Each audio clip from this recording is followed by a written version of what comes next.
Donc, moi, je travaille chez Seven Shapes en tant que game designer. Seven Shapes, c'est une entreprise qui produit un jeu éducatif ou un jeu sérieux qui est censé expliquer comment fonctionne le lean management et comment l'appliquer en entreprise.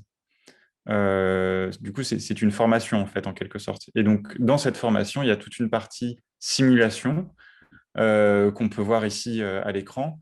Cette partie simulation, c'est une partie qui simule une entreprise. Et donc, mon rôle à moi, c'est de créer, ajuster cette simulation en tant que game designer. Donc, je m'occupe vraiment plus de la partie, on va dire, simulation et de faire le lien avec la pédagogie de la formation. Je ne suis pas un expert du lean management, je m'y intéresse forcément, mais ça n'est pas mon métier premier. Mon métier premier, c'est game designer. Voilà. Avant de parler de mon métier, on va parler de ce que c'est qu'un jeu, parce que finalement, c'est l'objet de mon métier. Euh, on va définir ça très rapidement. Donc, un jeu, d'après la définition Wikipédia, à quelque chose près, c'est une activité psychique ou physique, pensée pour divertir. Le divertir ici, il est important parce que l'objet premier du jeu, c'est absolument pas d'enseigner. C'est vraiment de divertir, de passer le temps. Ce qui est d'ailleurs un peu en contradiction avec ce que je fais finalement chez Seven Shapes, parce que moi, je fais ce qu'on appelle un jeu sérieux. Donc, on divertit sérieusement, en quelque sorte, on divertit dans l'objectif d'enseigner quelque chose, d'enseigner une pratique, de transmettre des connaissances applicables dans le monde réel, on va dire, utiles dans le monde réel. Sachant que cette définition-là, elle est un peu rigide, on pourrait l'assouplir, hein, mais dans l'idée, c'est un peu ça. Il y a plein de jeux différents, des jeux qui se jouent tout seuls, des jeux qui se jouent à plusieurs, des jeux compétitifs, des jeux moins compétitifs, des jeux plutôt... alors, en haut, j'ai mis plutôt de jeux vidéo parce que c'est mon domaine principal, moi, en tant que game designer, c'est ce à quoi je m'intéresse le plus et ce que je conçois essentiellement, c'est des jeux vidéo. Mais le jeu, finalement, ça existe depuis une éternité. Que ce soit les échecs ou le foot, on le foot un peu moins, mais les échecs, c'est quand même assez ancien. J'aurais pu mettre les dames chinoises, parce qu'il y a plein de cultures différentes. Là, j'ai mis des jeux, on va dire, plutôt occidentaux, euh, à part, euh, à part Super Smash Bros. Qui est japonais. Voilà, le foot, c'est plutôt physique, mais j'ai dit et ou physique parce qu'on fait les deux en même temps. Au foot, on n'est pas juste dans le physique, on fait aussi du psychique, évidemment, parce qu'on se projette, etc. Voilà. Donc, game designer, ça veut dire concepteur de jeu. Et oui, parce que le design, ça n'est pas le dessin, c'est vraiment l'idée de concevoir, conceptualiser en quelque sorte. Donc, qu'est-ce que je fais moi en fait, mon rôle en tant que game designer, c'est d'écrire les règles de jeu, de rédiger ces règles de jeu, d'expliquer les règles de jeu. Et donc, mon objectif à moi, ça va être de créer quelque chose, donc un divertissement dans lequel on fait des choix. Il faut que ces choix soient intéressants. Il ne faut pas que ces choix soient trop simples. On connaît tous le morpion, et le morpion, en général, on finit par vite arrêter de jouer parce que, en fait, quand on a compris les règles, c'est forcément en égalité. C'est plus possible de gagner. Il ne faut pas que ça soit trop complexe. Alors, il y a des gens qui font des jeux d'échecs à 6 joueurs. Je n'ai pas spécialement envie d'y jouer personnellement. Je trouverais ça un peu trop compliqué de se projeter dans les diverses situations. Et je pense que je ne suis pas le seul. Il ne faut pas que ça soit trop facile, parce que sinon on s'ennuie très vite, tout comme quand c'est trop simple. Il ne faut pas que ça soit trop difficile, parce que sinon ça va engendrer de la frustration, et finalement on ne prendra pas de plaisir, on ne sera pas diverti, et du coup le jeu n'aura pas rempli son rôle. Donc mon rôle à moi, c'est de faire en sorte que ça soit aucun de ces défauts-là ne soit présent dans le jeu que je conçois. Bon, mais alors, maintenant, je vais dire qu'est-ce que n'est pas un game designer, juste histoire qu'il n'y ait pas de confusion, parce qu'il y a souvent voilà, comment dire, des a priori ou alors une méconnaissance de ce qu'est le métier de game designer, et on a souvent tendance à le confondre avec d'autres métiers qu'on peut rencontrer dans le jeu vidéo, que ce soit le jeu vidéo, le jeu vidéo ou le jeu de société. C'est vraiment un truc très spécifique. Donc, un game designer, ce n'est pas un graphiste. Le game designer n'est pas censé avoir de compétences de dessinateur. Donc, il ne va pas dessiner les persos du jeu ou quoi. S'il doit dessiner un moment, c'est des bonhommes bâtons pour expliquer l'idée qu'il a en tête et pour expliquer les interactions, les modalités d'interaction qu'il y a dans son jeu. C'est pas pour expliquer, pas pour montrer visuellement ce à quoi ressemblera le jeu au final. Ça n'est pas un programmeur. Parce que le game designer, c'est celui qui imagine les règles de jeu, mais ce n'est pas lui qui va traduire ces règles de jeu à l'ordinateur. En tout cas, pour le jeu vidéo, c'est comme ça, hein, parce que quand on conçoit un jeu de société, il n'y a pas de programmeur, a priori. Mais donc, dans un jeu vidéo, il n'est pas censé savoir programmer, coder, comme on dit. Voilà. Et ce n'est pas un UX designer, parce que finalement, il n'a pas à concevoir comment l'expérience va exactement se dérouler. Il va surtout réfléchir aux modalités d'interaction. Donc, pour prendre un exemple, euh, l'UX design, c'est, imaginons dans un jeu, il y a plusieurs boutons à l'écran dans le menu. Bon, bah, le game designer va dire, il y a un menu à un moment et on passe par le menu et on peut faire tel ou tel type de partie. Donc, une partie, je sais pas, bac à sable, une partie compétitive, une partie solo, une partie multijoueur. Mais il va dire qu'il y a ces modes de jeu, mais il ne va pas dire où sont les boutons sur l'écran. Ça, c'est le rôle de l'UX designer, de dire, bon, bah, les boutons, ils vont être là, ils vont prendre tant de place, etc. Après, il y a le graphiste qui vient derrière et qui rend tout ça joli, mais ce n'est pas le même métier. Voilà. Est-ce que je peux juste vous poser une question par rapport aux précédents éléments? Oui.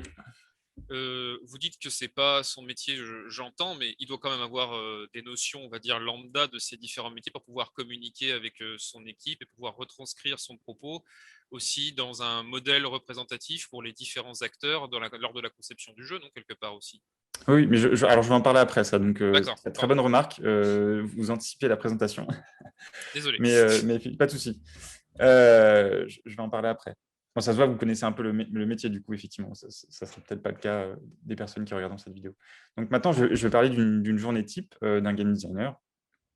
Donc, évidemment, c'est basé sur mon expérience personnelle. Donc, ce n'est pas forcément la journée type de tous les game designers. Ça dépend énormément de la boîte dans laquelle on se trouve, mais aussi du projet sur lequel on travaille. Donc là, je vais décrire une journée type. Ce n'est pas la journée type. C'est vraiment une journée type qu'on peut rencontrer dans un type de boîte. Moi, en l'occurrence, je travaille dans une startup, donc c'est une petite équipe, c'est une petite entreprise. Je n'ai jamais travaillé sur des très gros projets, donc ça varie forcément en fonction du projet et de l'équipe et de l'entreprise. Donc déjà, on va imaginer et rédiger des règles de jeu. Ça, c'est ce qu'on fait finalement assez souvent, mais pas que. Et donc, c'est dans ces règles de jeu qu'on va rédiger, on va faire des schémas, des textes explicatifs. En général, les deux se complètent, hein, parce que parfois les textes, ça peut être un peu rude. Les schémas, ça peut aider à comprendre des situations peut-être complexes à expliquer. Souvent, on finit aussi par faire des exemples. Alors, ça peut être pareil, des textes ou des schémas, hein, et ça peut même constituer des mock-ups. Quand on les travaille un peu, ça peut devenir quelque chose qui, graphiquement, peut avoir une certaine valeur. Sachant que les mock-ups, parfois, les graphistes viennent derrière et retouchent les mock-ups pour rendre ça joli. Donc, ils vont prendre un schéma qu'on a fait et ils vont faire la même chose, mais joli. Et enfin, on fait aussi du prototypage. Ça, c'est souvent quelque chose qu'on néglige un peu quand on s'imagine le métier de game designer et qu'on ne l'a jamais, on l'a jamais appliqué.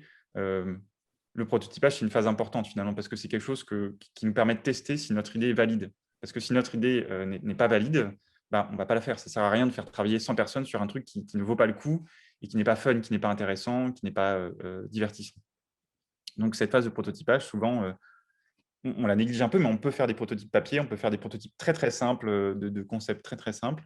Et j'en reparlerai plus tard, le prototypage, c'est vraiment une phase importante pour la création finalement. Ensuite, on communique. Donc là, voilà, c'est ce que vous disiez, Jean-Noël, à l'instant.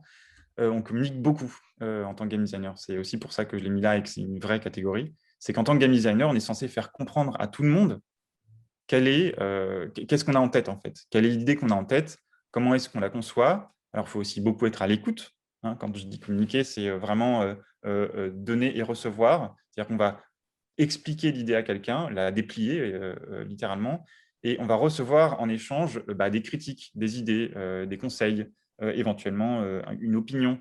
Donc voilà, ça va diverger en fonction des corps de métier avec qui on va communiquer, mais on peut recevoir plein de critiques différentes. Il faut toujours être très ouvert aux critiques et il faut être très à l'écoute parce que nous, on a une idée de jeu, mais finalement, ce n'est pas nous qui allons y jouer, c'est les autres. Et si les autres ne pensent pas que ce qu'on fait est intéressant ou divertissant, il faut être capable de se remettre en question.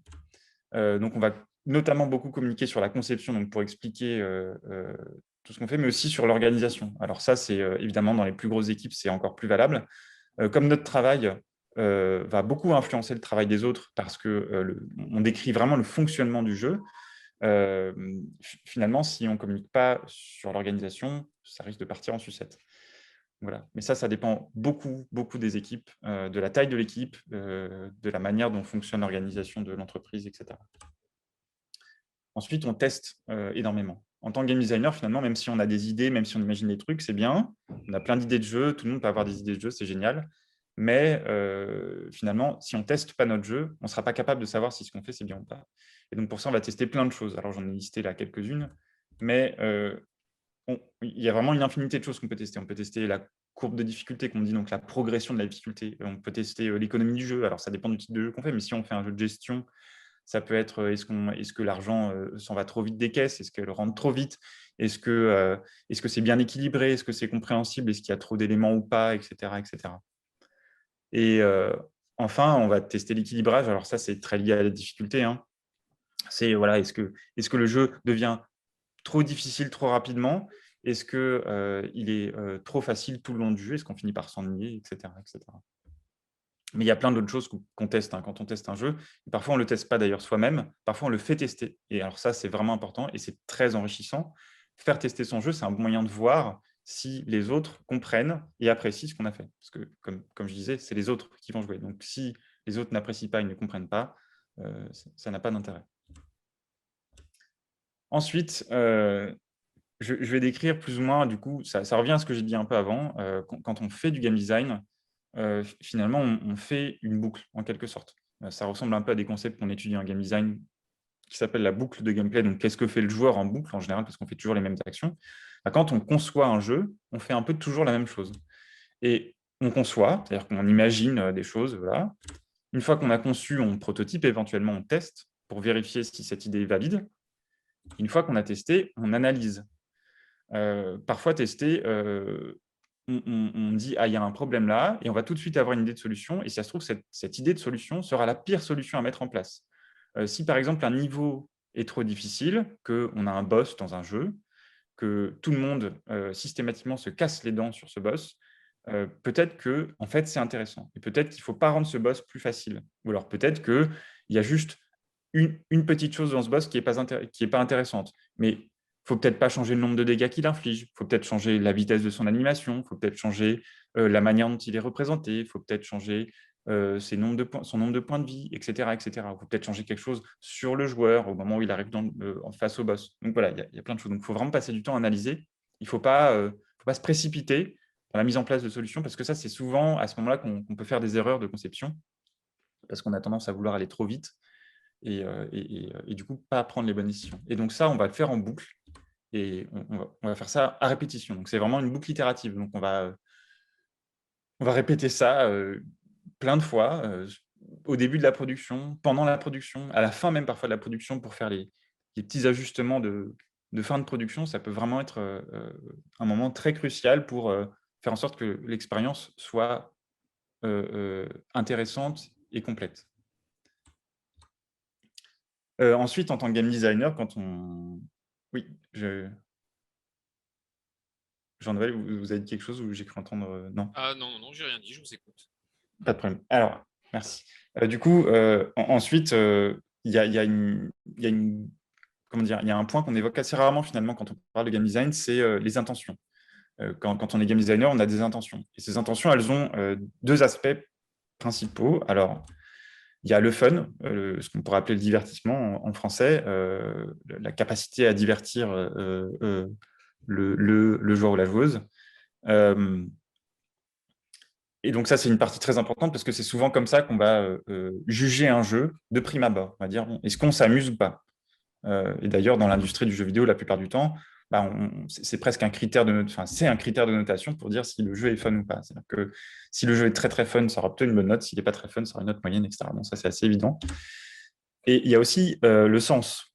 Ça, c'est quelque chose qui est en train d'émerger de plus en plus avec la reconnaissance du jeu vidéo en tant qu'art, finalement. Même si c'est quelque chose qui est arrivé assez tard, c'est quelque chose qui est là depuis toujours, finalement. Et même si parfois ce sens est extrêmement léger, parce que le jeu a essentiellement été conçu pour être divertissant, avec l'arrivée, comment dire, l'émergence d'un médium qui est de plus en plus finalement répandu et qui est aussi de plus en plus pris au sérieux, le sens et l'impact Et du coup, la responsabilité qu'ont les game designers quand ils conçoivent leur jeu et quand ils exposent leur jeu au public est grandissante. Voilà. Donc, ensuite, je vais parler rapidement de mon parcours. Donc, moi, j'ai fait plein d'études. J'ai fait un bac L déjà pour commencer. C'est pour dire, parce que souvent, on a tendance à penser, quand on fait du game design, on a tendance à penser qu'il faut qu'on soit programmeur ou qu'on ait fait de l'informatique, etc. Il n'y a pas de parcours, on va dire, tout tracé pour être game designer. Il y a plein de parcours différents et finalement, on peut faire un peu n'importe quoi et finir par être game designer. On peut être médecin, on peut être jardinier, on peut être maçon, voilà, on peut vraiment faire plein de choses et arriver à être game designer. Donc, j'ai fait une licence de lettres et arts pendant 3 ans. Ensuite, j'ai fait une licence pro jeux vidéo à Paris, Paris 13. Et ensuite, j'ai fait un master game design à l'Engmin. Donc, finalement, bah, je n'ai pas un parcours canon, on va dire. Il y a des gens qui vont faire plutôt un BTS graphic design. Il y a des gens qui vont faire un DUT informatique. Il y a plein de parcours différents pour arriver à game designer. Parfois, on peut même ne pas faire d'études de game design et finir par game designer. Ça, j'en parlerai aussi après. Donc, pour ce qui est de mon parcours professionnel, en sortant de l'Engmin, je n'ai pas tout de suite fait du jeu vidéo parce que, comme je le dirai après, il n'y a pas beaucoup d'opportunités dans le jeu vidéo en ce qui concerne le game design. C'est un métier, il n'y a pas beaucoup de postes finalement. J'expliquerai plus tard pourquoi.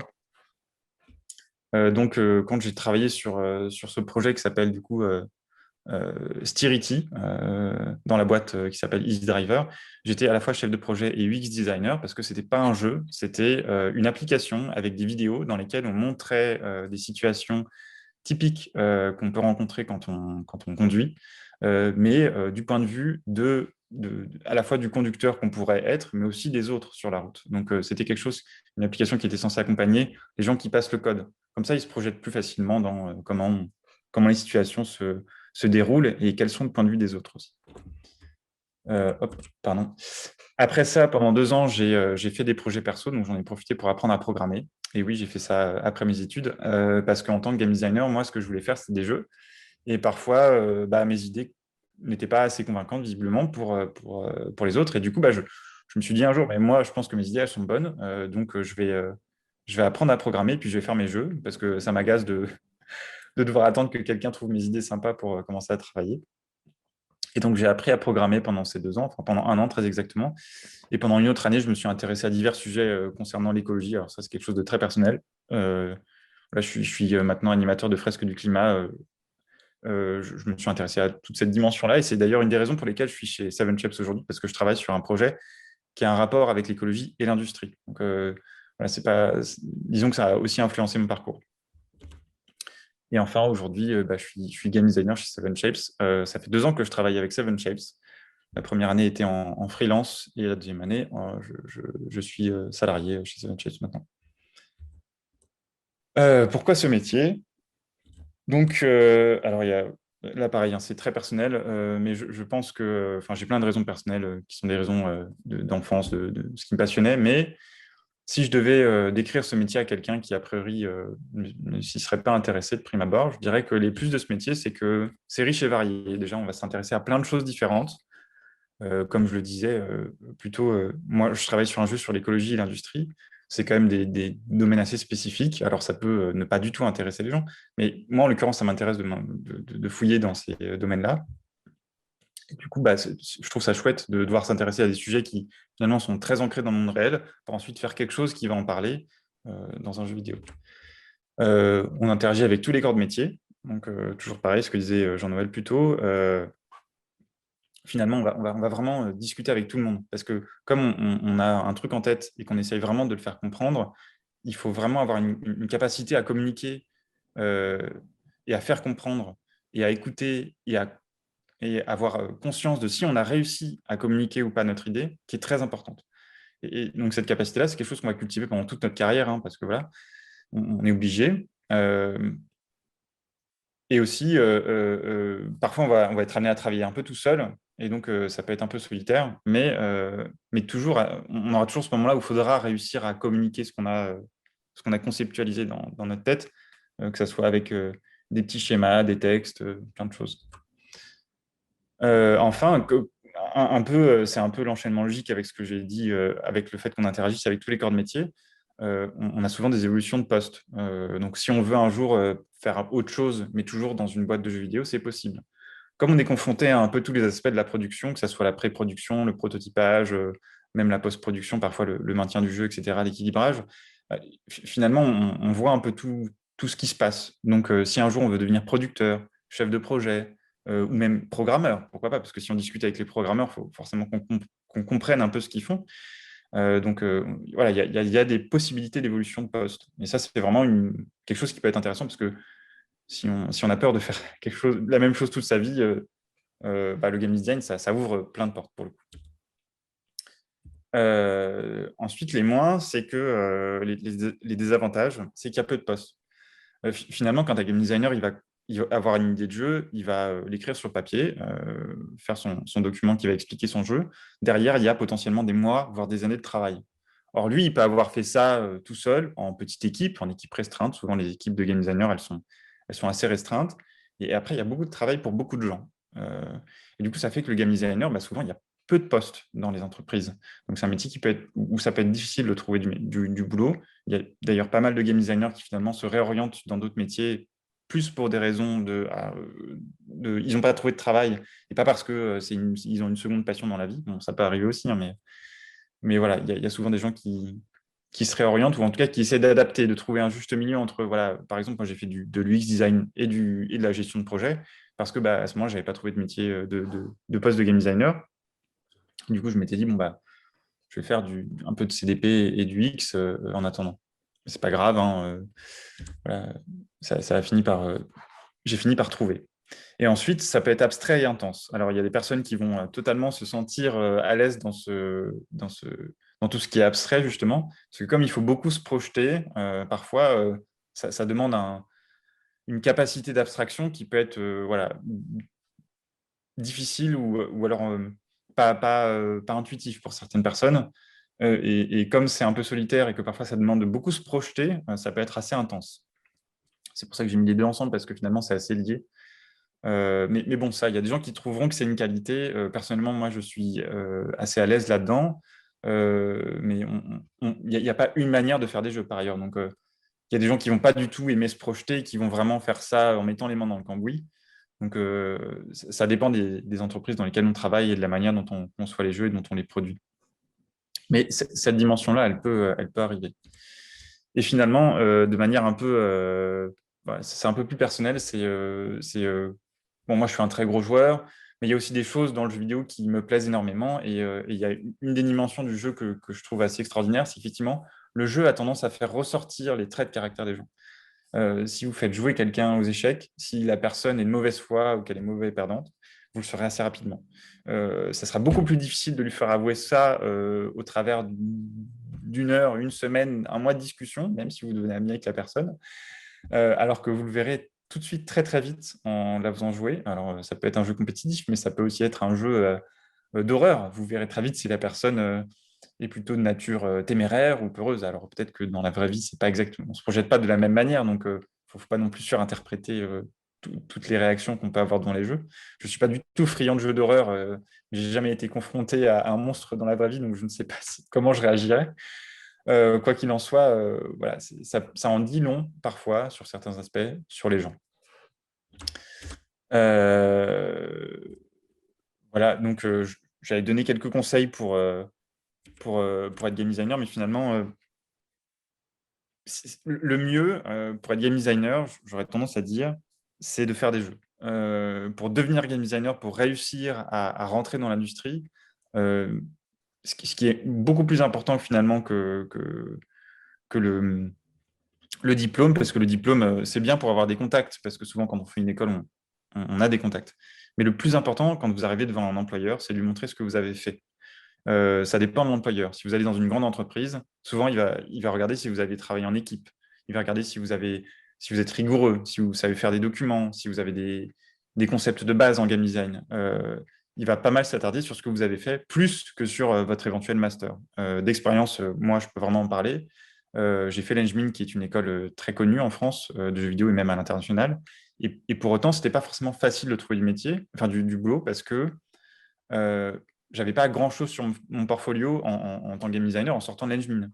Donc, quand je suis sorti de l'école, je voulais trouver du boulot, mais voilà, on me proposait toujours des postes qui m'intéressaient pas énormément. Et finalement, après, je me suis dit, bon, bah, je vais faire des jeux de mon côté. Et là, bah, ça a été plus facile parce que j'avais plus confiance en mes capacités.